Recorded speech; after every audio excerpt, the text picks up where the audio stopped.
Добро вечер. Четврток 22 часот, време за емисија во Центар на YouTube. Јас сум Васко Ефто, почитувани гледачи, ве сте на вистинското место, зашто бидејќи вие и јас имаме право да знаеме вистината. Вечерва емисијата ќе биде спакувана или вистината во 52-53 минути. Ќе разговараме на топ тема, а тоа е црковното прашање во Република Македонија. Или второто прашање каде што се навестува или се гледа можно решение. И ако ние постојано во историјата сме учеле или ни биле прикажувани оние илустрации дека Македонија е јаболко на раздорот на Балканот, или дека сите соседи како волци напајат и сакаат да ја гризнат или изат Република Македонија, со тек на време со еден по еден од соседите почнуваме да ги решаваме или да ги затвараме отворените прашања. Може би тоа не го правиме на начин со кој ќе бидеме целосно стрекни или ќе бидеме 100% стрекни, меѓутоа прашањето е дали ќе бидеме повеќе стрекни или не стрекни, тоа е наш избор. Вчера беше објавена веста на владиката Тимотеј, кој е портпарол на Македонската православна црква, кој што вели или пораката која е испратена преку портпаролот на МПЦ е: очекуваме СПЦ до крајот на месецот да испрати барање до Вселенската патриаршија за автокефален статус на Македонската православна црква. Тоа е второто прашање. Со Грција 30 години, формално правно, 30 години траја тие преговори. Секој 6 месеци се надевавме дека ќе биде симнато грчкото вето. Имавме времени спогодби, па преговори, па блокада и вето за прием на Македонија во НАТО и се реши тоа со преспанскиот договор. Ова нема да биде финалето. Ова ќе биде некој меѓу чекор до некое финале. Финалето треба да биде со Бугарија. Со рамковниот договор 2001 година, со Тиранската платформа, се регулирани односите со албанците, не само внатрешните односи со албанците внатре во Република Македонија, туку правенствено територијалните аспирации голема Албанија, Косово, војната 2001 година и така натаму и така натаму. И на крај во финалето ќе остане договорот со Бугарија. Со Србија немавме отворени прашања, освен црковното прашање, и постојано српските власти велеа: ние на политички план немаме никакви отворени прашања со Република Македонија. Меѓутоа ова прашање задираше во клучниот идентитет, во начинот на функционирање. Срцето, душата на македонското питисување е црковното прашање. Бидејќи ние црквата сме имали Охридската архиепископија многу повеќе и многу порано од тоа што сме формирале држава 1944 година. И тоа е она сведоштво што било кажувано со генерации или со векови во Македонија или помеѓу македонското население, дека со помош на Македонската православна црква ние сме успеле да преживееме, да формираме генерации, да ја пренесеме писменоста, да ја пренесеме традициите и така натаму. На овој начин се затвара едно од тие прашања. Гледате, патакозата е многу јасен. На 9 мај Вселенскиот патриарх и призна на канонски статус на Македонската православна црква, односно на Охридската архиепископија, не упатува да преговараме со Белград и со Србија. Во понеделникот Србија вела дека тие прифаќаат канонски статус на Македонската православна црква и дека ќе разговараме за автокефален статус, меѓутоа ние треба да си го решиме прашањето на името со другите помисни цркви. И на крајот ќе остане само бугарското прашање. Можете да претпоставите каков ќе биде сега притисокот врз Бугарија пред 24 мај или пред самитот на Европската унија, бидејќи единствено бугарското прашање ќе остане нерешено во однос на Република Македонија. Бугарите ќе бидат последни со албанците се договоривме, тоа е Тиранска платформа и Охридски рамковен договор. Со грците се договоривме, тоа е Преспански договор. Со србите имаме Нишки договор број 2, бидејќи во текот на изминатите неколку месеци има најмалку 2 тета-тет средби на поглаварот на Македонската православна црква и на поглаварот на Српската православна црква токму во Ниш на пола пат, значи со одредена символика. Секогаш кога американците менаџират одредени процеси, тоа мора да има одредена символика. Символиката дека Ниш, кој е на половина пат помеѓу Скопје и Белград, треба да биде место каде што ќе се сретнат Порфирија и Дедо Стефан, првиот човек на МПЦ, првиот човек на СПЦ. Тамо се договорени сите работи кои ќе треба да бидат реализирани во наредниот временски период. Ќе гледате како тоа, како по некоја скратена постапка, како по некој забрзан филм ќе биде реализирано во наредните 1, 2, 3, 5, 10 месеци, 15, зависи како ќе се создадат одредени општествени околности. На Србија тој одговара, бидејќи Србија има отворени прашања во Косово, црковни прашања, отворени црковни прашања во Црна Гора. Смета дека со помош на црквата извршија преврат во Црна Гора, го симна Мило Џукановиќ и ќе ја донесат српската или просрпската опозиција или опозицијата блиска на српската црква во Црна Гора, Филохија Радовиќ и така натаму на власт. Не се случи. Тоа Дритана Базоvić ја формира владата, односно класична англиска операција или британска операција за формирање на власт во Црна Гора, иако Србите и русите сметат дека тие го симна од власт Мило Џукановиќ и ќе остане бугарите. Има неколку шанси, неколку центрирани топки бугарите. МПЦ побара БПЦ да биде црква мајка на Македонската православна црква. Има шанса бугарите, бидејќи после Грција стана втора држава ово југоисточно крило на Балканот, членка на ЕУ, членка на НАТО. Словенија веќе далеку, Романија никогаш не гравитирала тука околу овој регион. И наместо бугарите да го искористат тој моментум, да искористат таа шанса и после 100 и кусур години на историска фрустрација, прва, втора Балканска војна, прва, втора светска војна, тие се упика у петта Балканска војна, токму околу македонското прашање, и сега ќе биде стравичен притисок од врз Софија. Софија ќе се располучи на два дела, на проруски и проевропски, проамерикански и проруски дел. Меѓутоа со ова решавање, гледате, тоа е ракописот на Кристофер Хил. Беше амбасадор во Република Македонија, сега амбасадор во сојузна или во соседна Србија. Тој така ги решава работите. Пред да стане амбасадор во Република Македонија, десна рака на Ричард Холбрук, пред да биде потпишан или договорен Дејтонскиот мировен договор, го решава спорот помеѓу Македонија и Грција, тоа е времената спогодба. Сега пред да се влезе во процес на финално решавање на косовското прашање, Македонија мора да ги има затворено сите прашања со своите соседи, со Грција, со Албанија и со Србија. Единствено ќе остане да виси Бугарија. Нема да ја чепкат или дополнително да ја притискат Бугарија, бидејќи ако дополнително ја притискат Бугарија, таа ќе се растури, ќе се искрши како ефтин порцелан. И тоа е суштината, на вечерашната емисија. Одличен интервју, 52-53 минути, останете со нас, нема да зажалите. Добро вечер, Марија Николовски, колега од Сител. Нели ми замера? Само Марија Николовски. Да. Колега. Ми замера дека нека нам колеги во емисијата, еве сега четврток вија, недела ќе биде Ризаов, што значи дека мразот го скршивме. Вие сте и уредник на порталот Религија кој ги јавува или ги објавува сите овие битни информации околу црковните прашања во Република Македонија. Да, основач и уредник и новинар. Фирма поединец. Фирма поединец. Физичко лице поединец. Физичко лице поединец. Сега имаме простор за славење на црквата, на признавањето, или немаме простор, бидејќи на 9 мај излеговте со една ексклузивна информација за она писмо или соопштение од Вселенската патриаршија, и тамо се доби впечаток дека ќе биде призната Охридската архиепископија. Подосна излегува одредени деманти, одредени дообјаснувања, па врз база на тој Стефан Влахов Мицов почна некој конфликт тука во емисијата кој заврши со негово славно во стилот на Александар Македонски заменување од емисијата. Има ли основа да славиме или нема основа за славење? Значи во основа прво треба да се гледаат контекстот, целокупен контекст на целокупната приказна, и едно е дали може да се толкува за славење или не може од теешна дистанца, треба да се види крајниот резултат. Вие што мислите? Имавте например вест ексклузивно, да. Вселенската патриаршија призна МПЦ-ОА и воспостави канонско единство. Канонско единство, да. Да.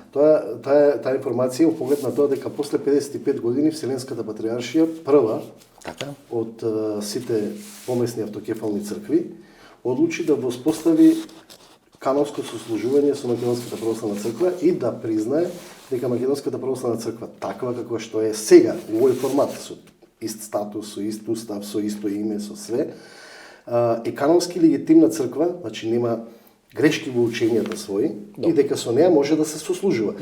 И тоа е признавање на канонскиот статус. Останува решавање на административниот статус, тоа е автокефалност. Ајде сега не да објаснам, бидејќи еден поголем дел од гледачите не ги разбират овие црковни прашања.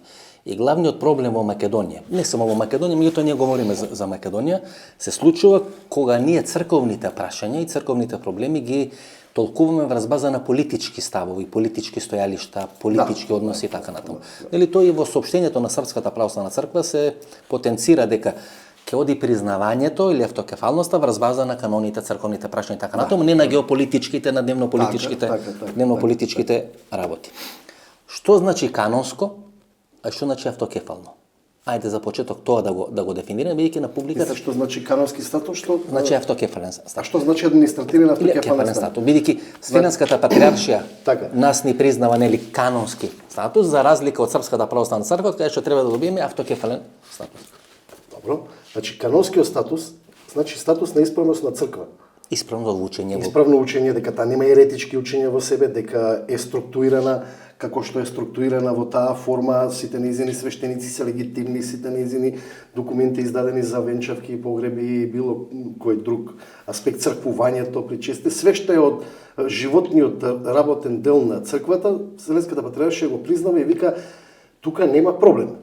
Но има проблем затоа што таа не е прифатена во православниот свет како автокефална црква. Тоа е административниот статус кој 67 година Македонската православна црква го прогласила на Црковен народен собор како своја автокефалност и прогласувајќи го тој статус 67 година, Српската православна црква наметнува и канонска шизма врз неја, односно ја представува пред православните цркви дека таа не е канонска црква и дека православните цркви не треба со неја да сослужуваат. Да општат. Да општат. Да комуницираат. Значи дека ние сме ставени условно речено во изолација, нели со практично 67 година. Се до 9 мај оваа година кога Вселенската патриаршија одлучува дека тоа не е така, иако тоа ние го баравме од МПЦ го бараше од речи се сите цркви, прво го бараше од Српската црква. Едно од решенијата беше и таа понуда. Дајте прво да почнеме да сослужуваме. Тоа беше они нишки договор. Не, тоа е мислам укалишта договорот на кој ке разговара, па подоцна доаѓаше нели нишкиот договор. Да, да почнеме да сослужуваме и на таа делегација мислам у Македонија во Охрид. Српската црква делегацијата се согласува прво да го решиме канонскиот статус, дека ние сме исправни да можеме да сослужуваме, а во тек да го решаваме административниот статус, автокефалност. Но соборот на Српска црква тоа го одбива и така пропаѓа таа идеја. Последното меѓу кое барање беше од бугарската црква. Се сеќавате на фамата дека мајка црква. Имаше некои екзотични барања, на пример сириската црква, кој беше војната во Сирија, Антиохиска патриаршија, имаше многу обиди. Од сите меѓу кои од руската е барано, да биде најасно, и руската имаше и средби на црковни лица или на луѓе блиски до македонската црква со представници на сириската или Антиохиската црква во Софија. Антиохиска. Да, имаше 2 или 3 средби во Софија. Не, знам за тие средби, знам дека беа пробиени. Тоа се случи пред 3 или пред 4 години. Еден владика многу одамна од Антиохиска патриаршија овде во Македонија го носеше, ама тоа беа само како со брата Рој, значи некако би му дошле да речеме тие знаеш како во тој период, во тие 55 години Македонската православна црква имаше и многу друга важна мисија. Значи таа мораше на светот, знаете, вистината за МПЦ во светот беше непозната за православните цркви, затоа што перцепцијата наметната од Србија дека таа е комунистичка творба на Тито создадена, ја воспоставуваше таа дилема. МПЦ во тие години се развиваше од 3 владици, 4-5, за да дојдеме во ситуација сега го има големо монаштво, почнуваа меѓу време да доаѓаат и други сестински цркви, гледаат дека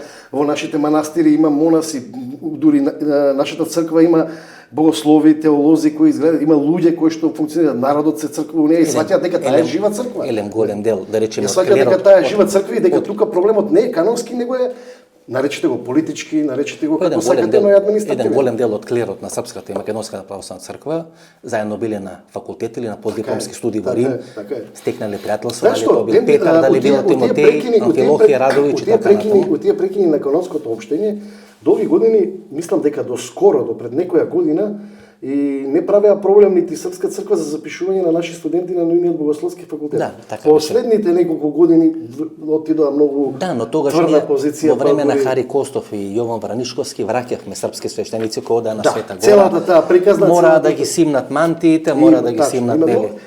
И се влезе во еден конфликт, многу конфликтни состојби кои што стварно го доведоа во клинч односот. Добре, и Јован Вранишковски и целата таа харанга што ме правија која завршува со губење на неговото здравје, губење на сите почести во Македонија, судски процеси, затвори. Знаете, кога јас од денес на дистанца сметам дека Јован Вранишковски не беше исправен у потегот затоа што неговиот потег предизвика поделба на ткивото на МПЦ. Од една страна ние на пример имаме одредени придобивки, исто како што и тогаш бев став и денеска дека прогонот против него беше погрешно. Апсолутно беше грозоморен тој прогон. Мислам, знаете, има да не постоеше тоа, Јован Вранишковски веројатно денеска ќе беше многу помалку влијателен фактор од она што е сега, многу помалку, затоа што Николовски два пати доаѓа. Тоа сватија сите цркви дека два пати се доаѓало во ситуација да го пуштат од притвор или од затвор. Излага до капија, уште не е излезен од таа страна на затворот, него му доаѓа нова пријава, му доаѓа ново барање за притвор или за и така натаму и то психолошки, тој програм стана видлив во светот, има пресуди на судот за човекови. Меѓутоа појавата на Јован Вранишковски. Сите, знаете дека мислам дека последниот извештај само на американскиот Стейт Департмент од минатата година прв пат не се спомнува. Уназад, наназад неколку или 10 години години од кога постои во делот на човекови права, верски слободи така натаму, тоа е нотирано, мислам, видите, страмата у земја на 20 или држава на 21 век, гледа имате такви некои проблеми, посебно кога сакате да покажете или да испратите слика до светот дека ние не сме проблемот, дека другите се проблеми кои нас не ги прават. Се извинам, например, видите што пишува само за Јован Вранишковски. Благодарејќи на Јован Вранишковски ние го дополнивме со додавка името на нашата црква. После Јован Вранишковски ние станавме МПЦ Цртич Охридска. Кога Јован Вранишковски од 2002 до 2004-2005 година преговара со црква, кога веќе не се врати нели во Српската црква, кога веќе Српската црква донесе одлука за создавање на автономна црква во Македонија, тоа негде 2003-2004 година.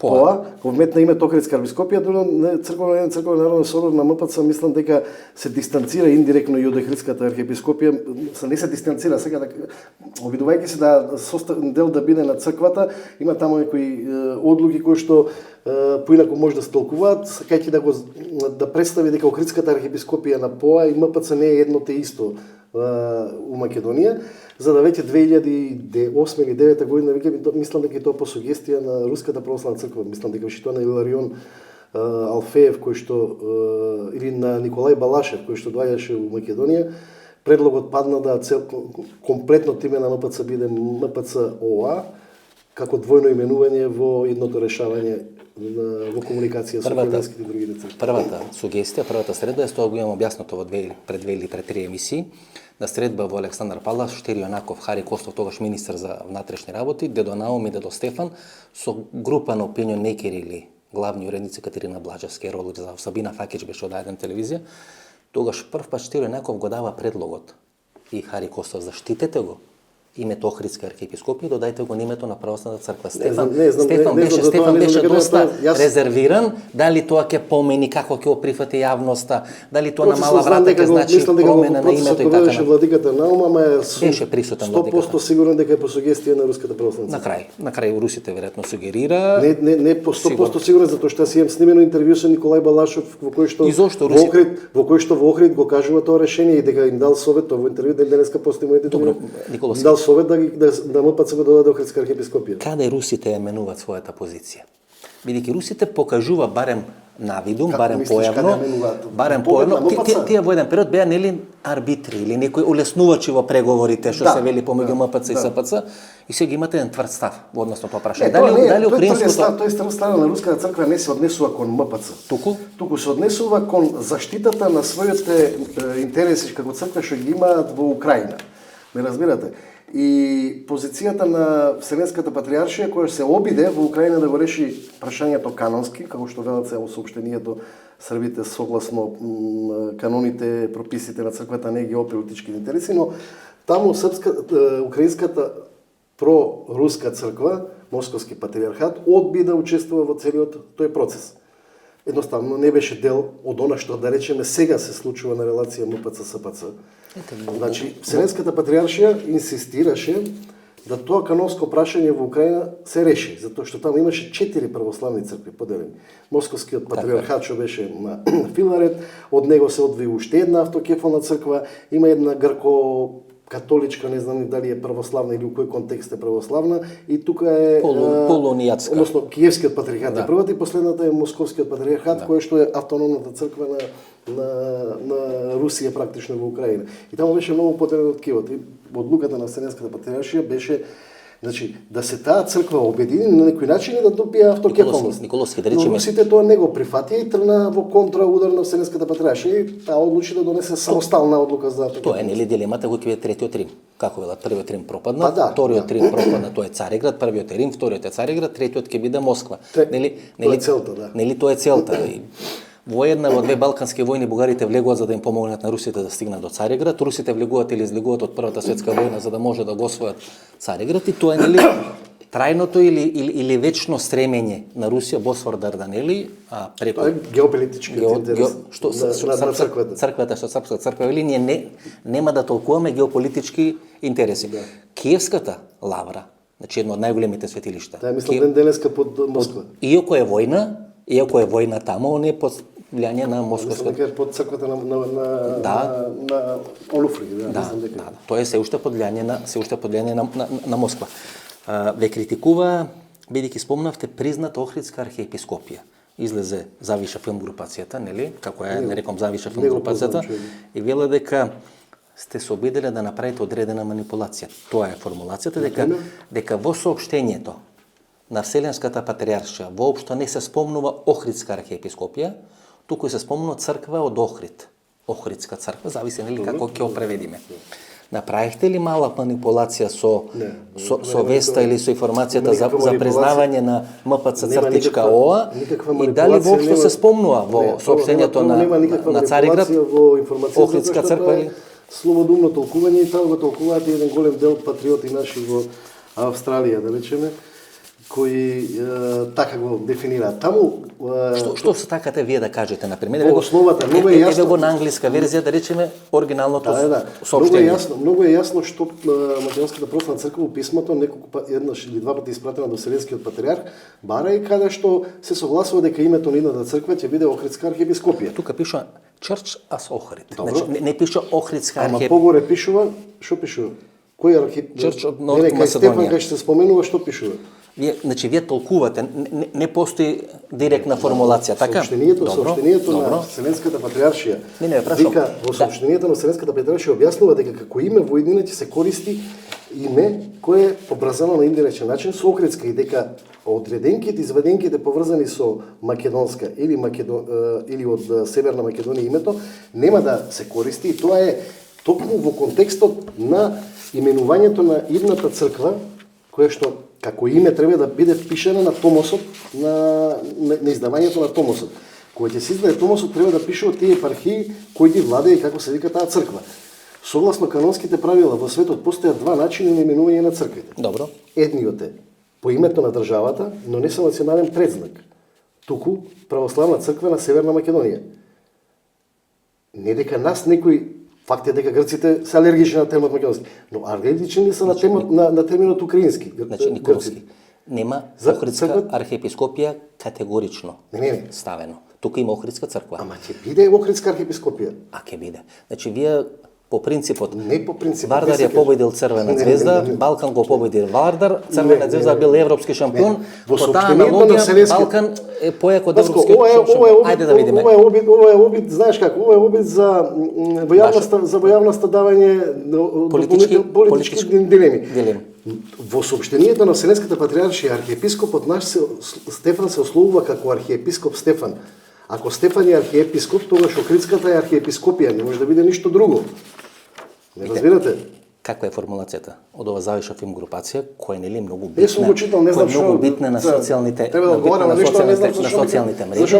Таа групација блиска до Ѓорѓе Иванов, нели дел од разузнавачките структури и така натаму, кои сега влијателни на социјалните мрежи, да даме еден шлагворд или контекст. Кој тоа го пише. Тоа не ме занима, не ме интересира. И неговата формулација следна: вчера ни се случи школски случај на обликување на перцепција кај македонците со пласирање на полуинформација од порталот religija.mt. Добро, јас ќе го упатам, само за насловот ја призна МПЦ. Може ли да ти кажам? Јас ќе го упатам Синиша дека го отвори еден од Завиша. Нека го отвори еден од не еден, дека ќе отвори сите грчки медиуми што ја пренесува веста и нека прочита како се именува, како грчките медиуми именуваат црквата, како ќе се вика, дали пишуваат дека црквата дека е признаена Македонската православна црква, например Ромфеа, еден од највлијателните грчки сајтови кој што понекогаш е и критичен доста кон Вселенската патриаршија.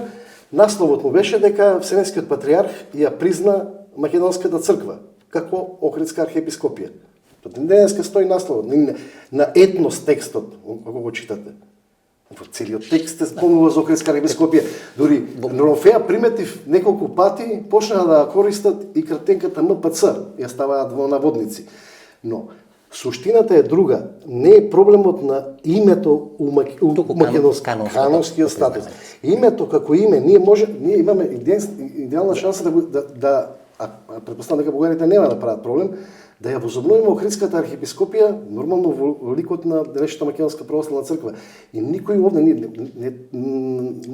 не е страво дека името Македонска ќе на крајот од денот таа е македонска за тоа што е во Македонија. Но другиот ни избор ни е да се викаме Православна црква на Северна Македонија. Согласен. Вите, Како што се вика Православната црква на Украина што доби Томос пред 4 години. ги поставаме овие прашања за да можеме да расчистиме дека тука не е поентата во Охридска архиепископија, туку е поентата во канонско признавање на Македонска црква.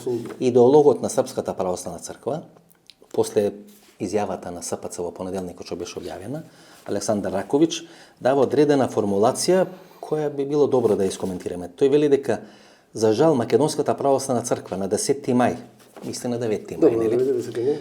2022 година непотребно се одрекла од своите епархии во расија, значи во диаспората, и неколку стотини илјади верници од МПЦ, мисли од МПЦ, сега на барање на Вселенската патриаршија. Тој смета дека еден голем дел од македонските верници, после овој случај на откажување во наводници од Македонска православна црква и Охридска црква, ќе одат и ќе богослужат или ќе одат на литургија во Српска православна црква.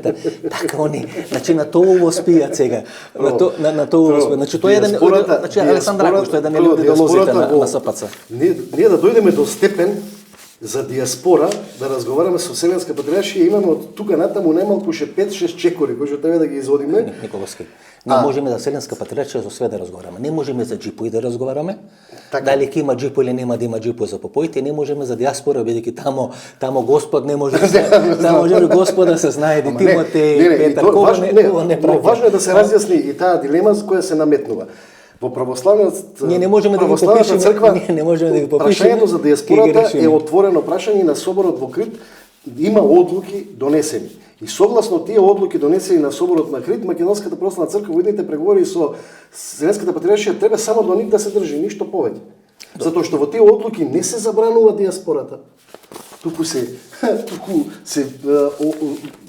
соборот од Крит ја вика дека сите православни цркви кои што имаат направено своја диаспора продолжуваат да си управуваат до конечно решение на тој статус. А конечно решение се носи на православен собор. Тој од 2006 не беше успешен затоа што не дојдоа русите, не дојдоа бугарите. Предходниот беше пред 170-200 години, така да ви кажам. Николовски. Единствено, само ова да кажам, многу е важно. Единствена работа што предлага Вселенската патриаршија е дека во диаспората владиците, односно на пример нашиот во Европа или нашиот во Америка, нашиот во Австралија, и српскиот, и бугарскиот, и грчкиот, и сите што имаат диаспора, ќе формираат тело, совет, во кое што ќе дебатираат на темата црковниот живот на диаспората. И таму ќе преседава прв, меѓу нив ќе треба Вселенскиот патриарх да преседава. Тука тоа не само што не е откажување, кај нас се оди со теза погрешна, сосема луда, дека ние сега у нашите цркви во Австралија ќе почне на грчки јазик да служи. Викам, вие во Австралија, како може да размислувате дека некој ќе ви влезе во вашите цркви грчки јазик да служи? Текот на 80-тите години, околу античка Македонија. Нив МПЦ не може да ги контролира. 10 владици беа таму испратени, па не може да ги контролира. Се тепа на фудбалски надпревари, каде не се тепа со меѓу себе се тепа. Сега ќе, една црква со друга македонска се тепа. Видите таму да речеме, таму никој не може да постои контрол, они сами не може да бидат точно Вселенскиот патриарх да им воспостави контрол. Кога дојдат роднини од Австралија овде во Македонија, се тоа се само обиди за, знаеш како, за создавање емоции кај јавноста во моментот не се потребни емоции. Добро, Николовски, како ја толкувате изјавата, вчерашна изјава на Тимотеј, кој вели дека портпарол на Македонската православна црква, кој вели дека очекуваме СПЦ до крајот на месецот да испрати барање до Вселенската патриаршија за автокефален статус на МПЦ. Да, тоа е чекорот кој што треба да следува. Тоа е поприлично тврда изјава. 3 дена МПЦ молчеше после, односно 2,5 дена молчеше после соопштењето на СПЦ. Може да е во контекст на она што договарале, ако договарале. Има два нишки разговори, преговори, договори така натаму. Едниот е 2002 година.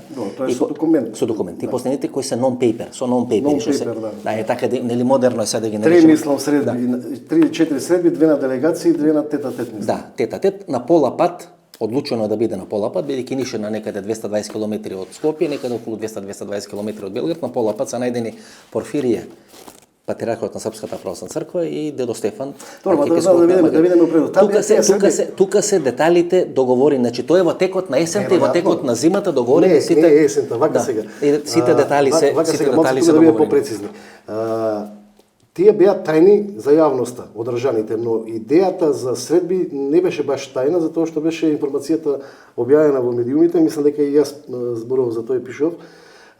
Српскиот патриарх ја инициираше некаде пред крајот на нова година, ја инициирал таа идеја за средби меѓу себе, но била запознаена и Вселенската патриаршија, бидејќи таму се води процес, да не забораваме, по наше барање за апелација за целиот случај со МПЦ.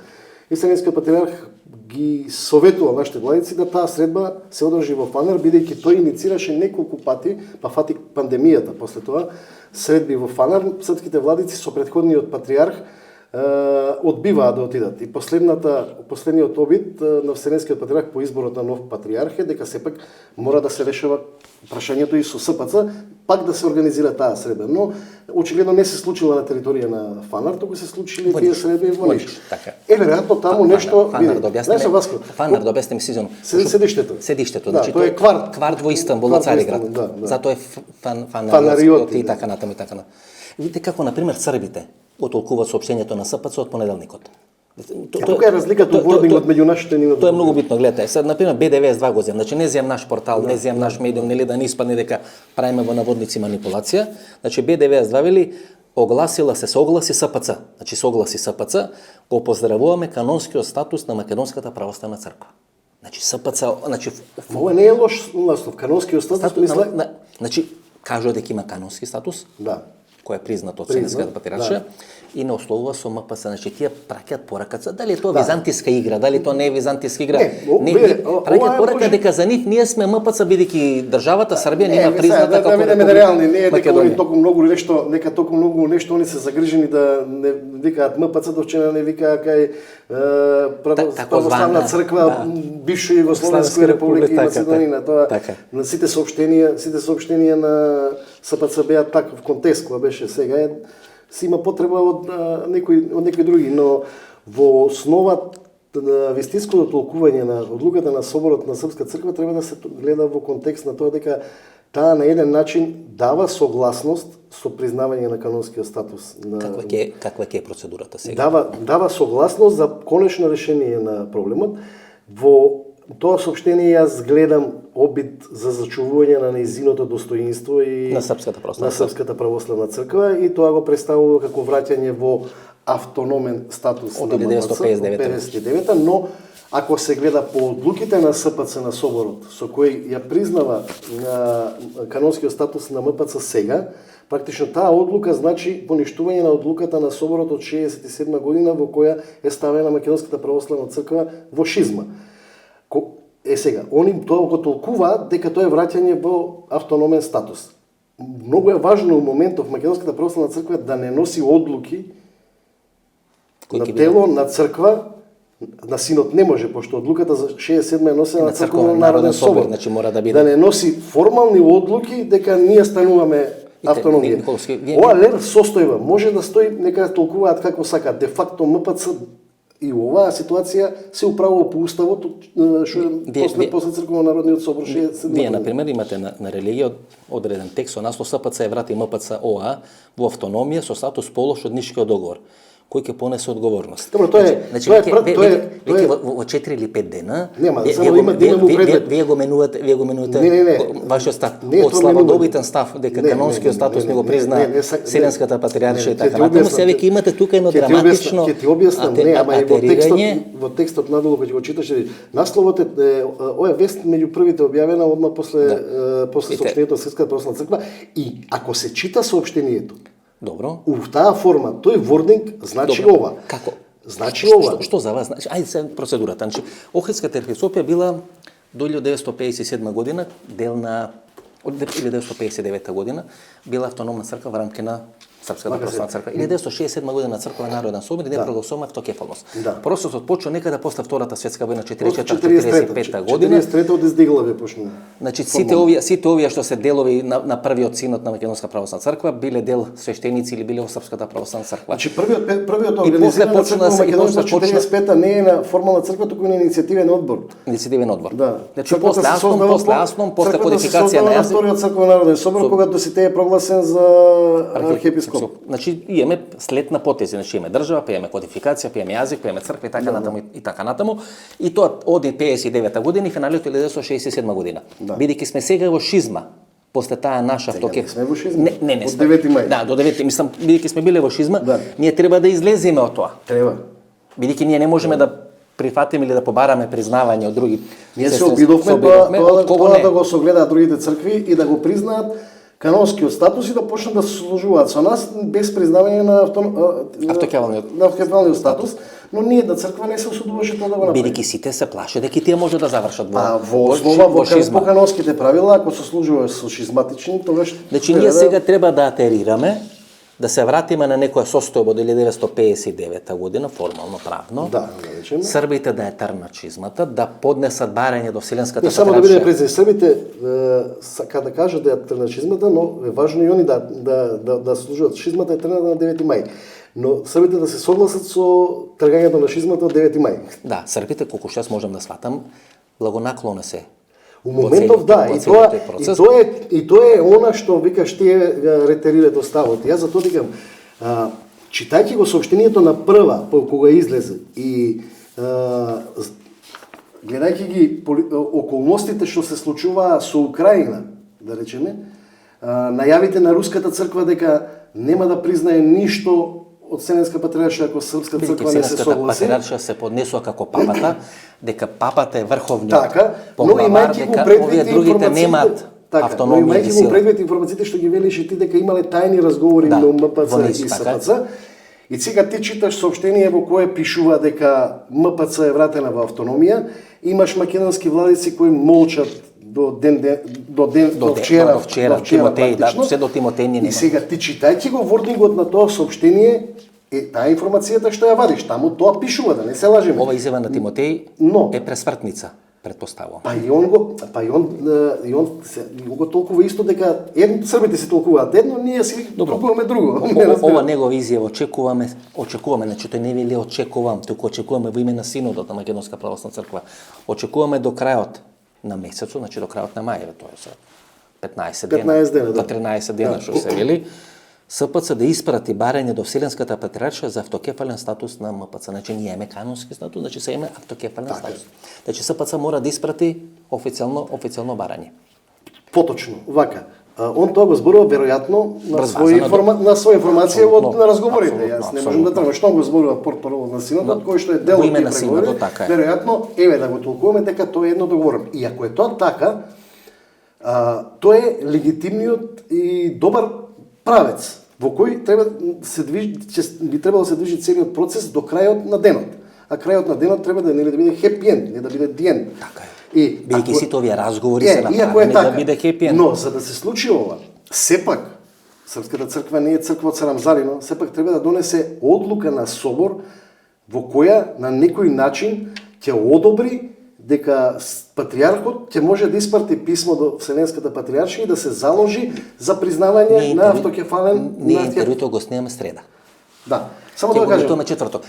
Се уште денес доека снимаме, немаме соопштение и нели СПЦ се уште има собор, нели кој трае од неделата. Тој ќе трае до 23 мислам, или обично така трае, 10 дена, значи се уште нема соопштение, дока снимаме емисијата, значи се уште нема соопштение. Последната информација е дека од понеделник таа информација. Новинарите може да се акредитираат и од Македонија утре за таа служба. Зашто треба да биде утре нели на целиот? Значи да прецизираме, на тој собор добро мора Српската црква да донесе и одлука на некој начин со која што ќе овозможи патриархот српски формално правно.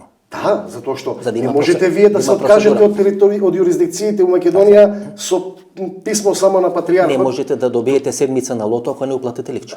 Така е. Добро, но сепак мора да има. И сега владика Тимотеј дали знае дека ќе има, дали не знае дека ќе има, или така е договорено, не знам. Но ако нема одлука на соборот, тогаш останува многу загадочно прашање затоа што таа одлука таа одлука не знам кога ќе биде, тогаш можеме да останеме улер состојба полок период. Тие се крена или ќе се кренат, бидејќи среда снимаме, четврток ќе емитуваме.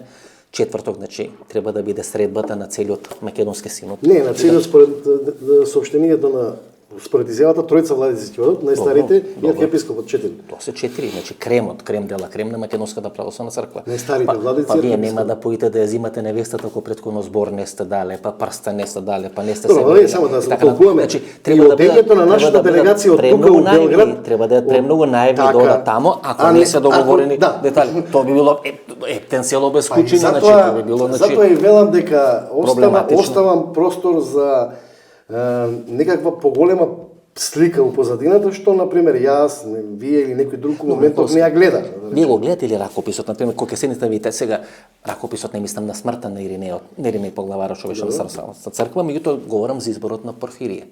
Иако таму имаше многу други кандидати, таму се бира со апостолско со жребка се бира, да, но сепак на крај и во таа жребка мора да влезат тројца, не може да влезат од сите што се вели. Добро, така е. Иринеј Бачки беше главниот фаворит, јастребот, нели? Јастребот на Српската православна црква, духовен татко на многу политичари во Белград, тие го бират или сива еминенција или станува поглавар со ждрепка Порфирije од Загреб.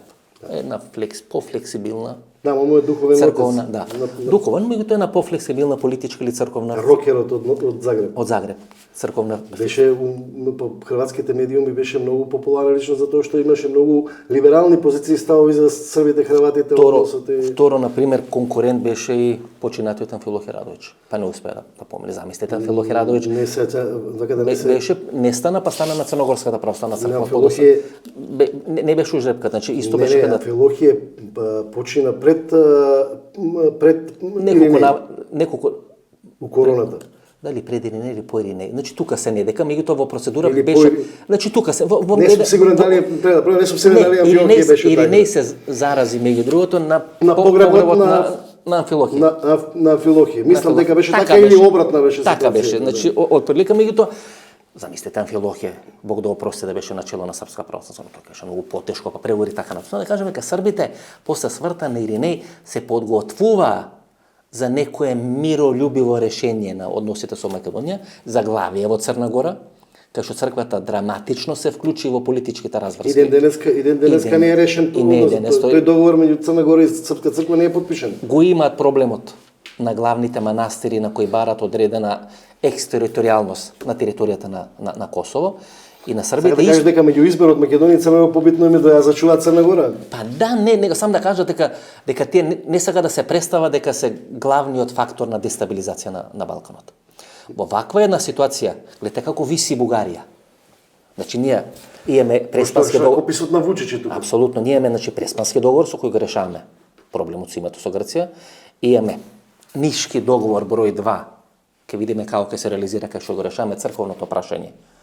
Со Србија имаме историски договор кој не можеме да го направиме со Бугарија, ќе биде стравичен притисок, замислите, сега сослужуваат Синодот Српска православна црква и 4 најстари владици плюс архиепископот кои одат во Белград, што се вели, сега ќе биде стравичен притисокот врз Бугарија кој има 2 или 3 вета ставено на прием 2 стави, ако сега стави трето вето, 3 вета на прием на Македонија. Да се толкува. Сега на работа да се колку поглед на тоа што велиш дека вајда нашите владици размислуваат и ова што го прават сега утре, што од тука одат таму на сослужување прво, не доаѓаат српската делегација овде, пак е на еден начин покажување наша добра волја кон Тоа во Нишко договор 2002 година имаше многу потврди формулации дека нашиот пат архиепископ предвидуваше комплетно реформирање на црквата. Нашиот архиепископ дека ќе треба да добие согласност пред да биде именуван од српскиот, значи тоа се од Нишко договор од мај 2002 година. Тоа по соопштението на СПЦ и сега треба да биде така, ама ако остане во лимбо ситуација на 15 години. Но не инсистираат србите, гледате многу помеко ја прават сега целата. Инаку Нишко тоа велам, важно е дали ќе произлезе одлука од тој собор за представување на МПЦ пред Вселенскиот патриарх за архиепископ за автокефалност. Дали ќе биде неопходно? Ако обстои тогаш нема проблем. Дали ќе биде неопходно? Тогаш ќе биде дали ќе биде неопходно да има црковен народен собор во Република Македонија, бидејќи ако на црковен народен собор е прогласена автокефалност 1967 година, Ќе биде ли неопходно сега како меѓуфаза, бидејќи ние мораме да се откажеме од автокефалност? Не, нема потреба. Нема да има потреба? Не, мислам, да не има пак воопшто нема, да не тоа ќе влеземе пак во некој филм 8 пратеници. Тоа ќе биде поразително решение МПЦ да носи одлука за откажување од да не треба да се купуваат сега, попуци, поразително решение МПЦ да свикува црквен народен собор и да носи одлука со која ќе ја потврдува одлуката на Српска црква за автономија. Тоа е тотално поразително решение, така е поништување, тоа невозможува и понатаму да се опстои процесот пред Вселенска патриаршија ако СПЦ не покаже добра волја. Тоа е многу лошо решение. Сега МПЦ може да молчи, може да стои у таа лер состојба што се наоѓа. Значи Стефан сега треба да молчи. Не да молчи, зборам да не се носат правни одлуки за легализација на автономија. Тоа е добра работа, бидејќи Стефан пошто ако како што вика Тимотеј за 2 дена, 5 дена, за 12 дена или 12 и 15 дена пред Вселенска патриаршија да се представи МПЦ, тогаш таму останува процесот и продолжуваме да го решаваме. Мислам дека контекстот е веќе фино затворен, не знам како ќе заврши или не сме во Ванге да знаеме како ќе заврши. Кога беше барањето на Македонија, на Македонската православна црква, тие писмено нели се обратија до Бугарската православна црква, таму се краша копијата. Па се задаваше синотот на Бугарската православна црква. Да, таму се бараше тоа што го барав во Вселенска патриаршија, да не признаат канонски. Милен Врабевски се појавуваше на бугарска телевизија, па најавуваше славодобитно дека тоа ќе се реши, па Дедо Стефан беше во официјална посета на Софија и така натаму, кај што даваше изјави во еден таков контекст, па партење се произнесуваше. И на крај доаѓа Бугарската православна црква која била во шизма во однос на македонското прашање долг временски период, па мораше Сталин и руската држава да интервенира тоа да биде трнато. Со руското влијание Бугарската православна црква или синодот на БПЦ не прифати да биде црква мајка. Она не прифати, односно не прифати да го направи тоа што го направи Вселенската патриаршија и романтичарската приказна беше Бугарија се представа како мајка црква, МПЦ признава корени на својата сегашна црква од корените на бугарската црква, таа беше романтичарската приказна на Милан Врабевски и останатите. Бугарите да стават вето сега? Не. Како стојат работите? Значи работата е што на Вселенскиот собор во Крит, обидот на руската црква да се наметне носење томос за автокефалност со консензус, односно подпишување и соподпишување на сите помесни православни цркви, воопшто не се најде на дневен ред. Значи дека го елиминира. Не се најде на дневен ред затоа што не се согласија Вселенската и рускиот патриарх и Вселенскиот патриарх, затоа што Вселенската патриаршија како Тала Џафери овој Вселенскиот патриарх. Не, Вселенскиот патриарх инсистира и смета дека канонски поредок подразбира дека одлуката за томос ја носи Вселенската патриаршија во согласност со црквата од каде што произлегува. И он се согласуваше дека тој томос заради единството можат да го соподпишат и останатите, но не и да одлучуваат. Значи нема вето. Да, но не и да одлучуваат. Значи Руската црква викаше не, тие пред да стават подпис треба да дадат и согласност. И сега доаѓаме до клучната формулација. Бугарија не може да стаи под кое име би бил признат автокефален статус? Охридска архиепископија. Тоа ќе биде. На томосот треба да пише Охридска архиепископија. Да. Дури Тимотеј вели тоа не е навредливо, бидејќи тоа е 10 вековна. Не да не е навредливо, таа црква не е возобновена. Таа црква не е возобновена. Печката патриаршија е возобновена. Трновска патриаршија е возобновена. Така е. Трновска е наследник на екзархијата, па бугарите 2009 година го ставија Охридска архиепископија уставот. Така е. На бугарска црква. До тогаш не се ни повикуваа на наследство на Охридска. Да, истото што беше со Грција, со територијата Северна Грција, после стана Македонија и Тракија. Значи истиот модел, значи истиот сценарио, истиот ракопис. Значи ќе биде Охридска архиепископија со тоа што ќе биде што е допрецизирано дека во рамки на територијата на Северна Македонија. Што тоа значи? Гледате, Раковиќ вели ние се откажуваме од диаспората, значи вели се откажуваме од диаспората, бидејќи ако не дефинираме дека на територијата на Македонија, се извинувам, ако не дефинираме, а диецезата на Охридска архиепископија во врвот на незината сила стигал до Сицилија, стигал до Хиспани територијални ние претензии да имаме. Да, ама секој томас се издава на православна црква која што функционира, особено на балканските православни цркви, затоа што тука се сите најпоследни томос издадени, што функционира во политичките граници на државата. Така и томосот на Српска православна црква од 22 година, во кој првата и втората реченица пишува дека согледувајќи ги новонастанатите политички околности на границите по големата војна од 18-та година и проширувањето на кралството Србија на териториите на тие, создавајќи се ново кралство на Србите и Хрватите, се носи томос, епархиите од Вселенска патриаршија ги има владение и ги набројува тие и тие, заради подобро уредување на политичките околности, подобро функционирање да ги отстапува на Српската православна црква. И тука тоа е територијата внатрешна, инаку да, Охридската архиепископија имала огромна дијацеза.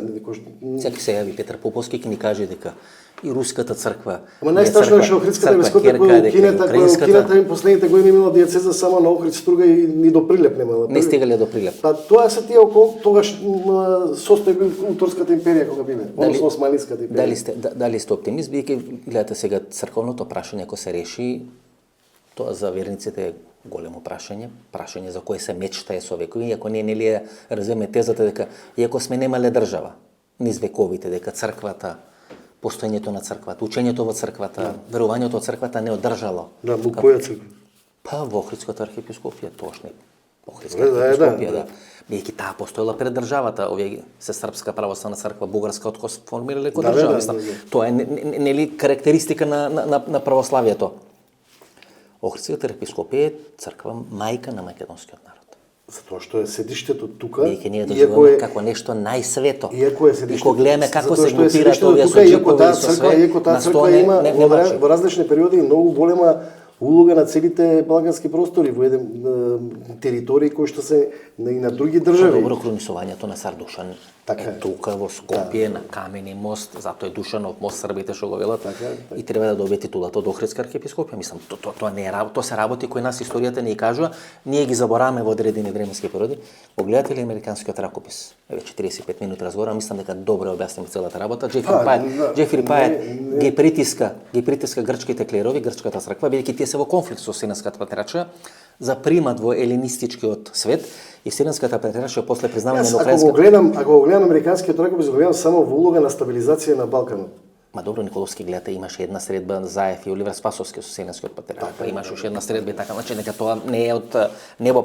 Јавна тајна е дека американската дипломатија работи на решавање на таквото. Сега во Белград ви се јавува Кристофер Хил. Таму е амбасадорот Ние го знаеме Кристофер Хил како функционира пред да го реши Дејтон. Кристофер Хил, јас немам дилема дека е од најголемите како се вика дипломати во американската. Да, и голем пријател на Македонија. Значи пред решавање на Дејтонскиот мировен пред преговорите од Дејтон, тој го реши условно речено привремено спорот Македонија-Грција со времената спогодба. Тоа е стилот негов на решање. Кога се влези во решавање финално на косовско прашање, Кристофер Хил сака македонското прашање со Белград да биде решено. И тоа е нешто што мене ми дава оптимизам дека ние ќе решиме црквеното прашање. Да, би биле најстрикни да биде МПЦ, но бирајќи помеѓу црква на Северна Македонија и Охридска не може да биде МПЦ, значи јавноста не треба да биде доведена во заблуда, затоа што етнофилетизмот е учење кое е осудено за ерез, ме разбирате, нема Павлови, нема Петрови, нема сите се Христови. Така е. Нема дене, може да биде православна црква на Северна Македонија. Таа е опцијата која што падне голем камен. Словенските, балканските цркви го наметнуваат терминот македонска, бугарска, српска, грчка, дури грците не го користат. Они се го викаат црквата на Елада. Така се. Дури ни руската црква комуникацијата, да речеме, земете ги медиумите да видите дека не користи формулација руска црква, туку московска патриаршија. Така е. Најчесто користи. Кажете Александрска црква или не знам. Само ние бугарите и србите се да се караме. Па тоа се бугарите и србите најмногу се 100 години. На тоа да бидат да е бугарска, таа е српска. 100 години конфликти. И сега ќе биде прогласен ден на жалост со Бугарија ако биде призната. Јас очекувам дека бугарска црква нема прави проблеми затоа што во овој процес според мене она одигра клучна улога. Да не се лажем, иако таа преска напоновме, сепак тоа барањето за признавање од нејзина страна на крај заврши со формирање на комисија во рамки на бугарската црква и индиректно за прв пат некоја друга црква од надворот почна процедурално се вмеша во српскиот двор, да речеме, затоа што нели епархиите се на СПЦ. И тогаш Вселенскиот патриарх, ако се сеќавате, издаде соопштение и рече дека бугарската црква воопшто не треба таму да се меша и дека тоа е работа на Вселенската патриаршија, таа е должна да решава канонски проблеми. И така и после дојде писмото од МПЦ, од Заев и така натаму. Нели сега модерно се говори за патокази, или патокази на патот кон Неу, патокази на патот кон Цариград и така натаму и така натаму. Значи последно е прашање. Прво се јавува со соопштение Вселенската патриаршија. Го признава канонското единство или канонското статус на Македонска црква. Не упатува за автокефалноста да преговараме До сега е се по тој пат. Со српската, преговараме со српското понеделникот. Тие тоа го кажуват, имаат соопштение објавено на веб страната на Српската православна црква. Излегува дедо Тимотеј кој вели дека до крајот на месецот Српската православна црква ќе испрати писмено барање, нели, да биде признат автокефалниот статус, но за името ќе договараме. Претпоставам со Грција, грчката црква, грчката клерика. Србите вика ние немаме проблем со МПЦ да биде. Бугарите немаат право после Крит нели да стават вето целата таа работа, значи ќе биде Охридска архиепископија. Тоа е патако, колку што јас можам да видам. Освен некој метеор ако бапни или падни, нема што лошо да се случи. Општеството да не се создава поделба и лоша крв. Лоша крв и сепак колку и да се лоши наши владици, тие се. Јас воопшто не се согласувам, владика Тимотеј има лош вординг со изјавите кога зборува, но сакам да мислам дека никој во МПЦ после нишкиот излет што беше 2002 година, после се што помине, пошто генерации владици што го понеле товарот за автокефалност на оваа црква, да не забораваме, целиот товар е за автокефалност на Македонската православна црква. Не за зградите, не за тоа дали имаме верници, туку да имаме. Верувам дека не знаат што прават. Добро е да подобјаснат, можеби, знаеш како, такви клучни прашања потребни се да се наметнувам ја, но малкумина новинари сме у Македонија што работиме цркви прашања. Можда не може, корисно е да се има еден брифинг, да не грешиме. Да се има информација. Да се има информација за да знаеме да не се направи непотребна штета. Не само тоа. Во момент кога вие имате не јас суетен да ме викне мене архиепископот да пијам кафе со него, нема потреба да пијам, ме разбирате. Да не се направи, да не се прават штети непотребни, да не се прават штети. Не е тоа контрола на известување.